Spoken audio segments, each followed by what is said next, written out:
I'm Doyle Bishop with Tulsa Heaters Midstream. I'm here today with Brad Irwin. Brad's the manager of our aftermarket group, and I've asked him to join us because I want to pick his brain a little bit about what he sees and some information that maybe he can pass on to help you guys with your heater troubles. And I always like to say that, hey, you got high temperature, like 1600 degrees, and you've got metal objects in there, and you've got pipe containing fluid. I mean, things can go wrong. So every heater that's made, even ours, are, there are some wear and tear, but some last longer than others, I will say that. So to me, I think about, like, if I'm going to go buy a car, especially a used car, it's probably a pretty good idea to go talk to, I got a really good friend who owns some shops, mechanic shops, and say, hey, Roy, what car should I not buy, right?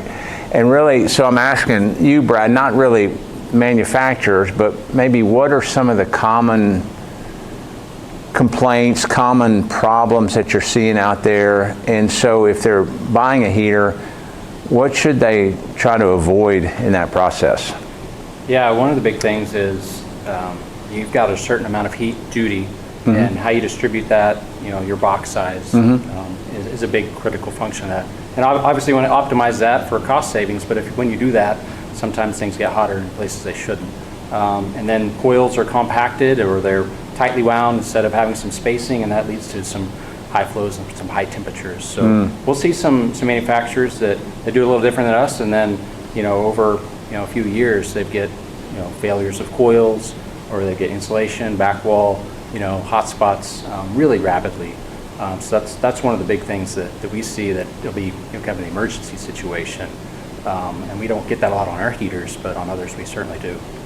I remember one time we were trying to sell, we did sell a replacement heater for a heater that had failed, and the customer said, hey, we'd like to go to, do you have a site that has the same size heater that you're proposing that we could look at? I said, we do. Now, getting you in there might be a challenge because they had to go into a competitor site. Anyway, ultimately we got them in there, and it was our Show 5000, which is our biggest size, or at that time it was our biggest size.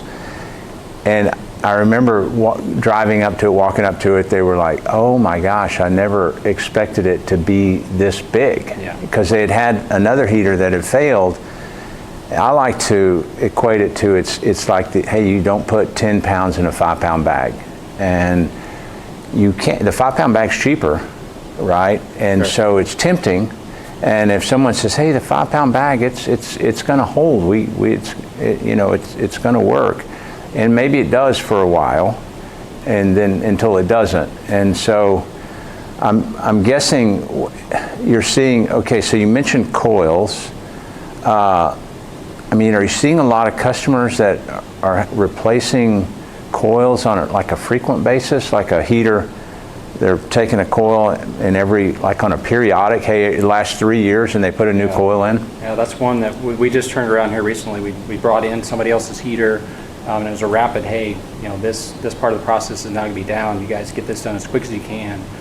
So it was like all hands on deck, and that was the third time that they'd repaired that heater. And then you get instances where they just expect it every 2-3 years they're gonna lose a radiant coil, which in our history we haven't had any radiant coil issues. So it's it's not something that we understand in our world, but we're ready to jump on that. I've said it before, I'm going to say it again. The expectation should be from a customer, hey, we want a coil that essentially has infinite life, or at least a 20-year life. Anything less than that should be, warranties last 18 months or whatever, but that coil should, it's like an engine. You shouldn't replace a car engine after 100,000 miles. Right. You're outside the warranty, but the engine shouldn't blow for 250,000 miles. And I feel like that the industry had previously accepted that a coil fails in 3 years, and we're saying it doesn't have to. And really the interesting thing, Brad, is, and I'm going to say this is a little bit of a plug, you don't have to spend much more money. Even though, yes, our heater is bigger, but it's very incrementally more expensive to have a radiant section that's a little bigger and then spread those tubes out. Really, we're going to have a similar heat transfer surface area, the same amount of pipe. We're just going to spread it out a little more. So it's not like, oh, you got to have a whole bunch more heat transfer surface area. You don't. You just need more space. Right. So let me ask you this. How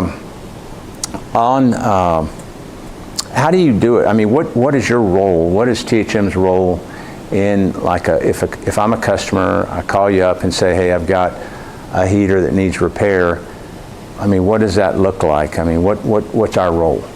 Our role is to evaluate, the design as best we can, and then understand the history of that heater. Some of these heaters I've seen in plants that they don't shut them down for 10 years, right? So, that wear and tear, if you don't ever get your car's oil changed, you're going to have damage in the engine eventually. So we see that a lot of times where, what's the history? What have you done to the heater? What's been going on? And then we evaluate the full picture. It could be a burner issue. It could be, the flame's too long or something, depending on the design, or you've got fuel train issues where, regulators are sticking, or you got, valves that aren't working properly. Just old, parallel positioning is something that comes to mind where the operators don't like those the way they work. So we'd evaluate the whole system, and then if it's some major incident, we're gonna send guys out there ASAP. We'll answer the call anytime, and we'll evaluate possible fixes. Yeah. Whether it's a new heater, how quick can we get a new heater, or can we repair this one on site, or can we bring it back and turn around and get it back to you, depending on what the plant allows you to do. So we have that capability of any of those three, which is, I think, unique to us, and just the staff that we have that can handle that, the engineering side, the execution side, and then our shops to turn around and understand heaters in general. Right. One thing I like to say, and we'll be done, when you're buying a heater and you make your bid tab and you look at, hey, everything scope wise, and then you get to the price, and your job is trying to get it apples and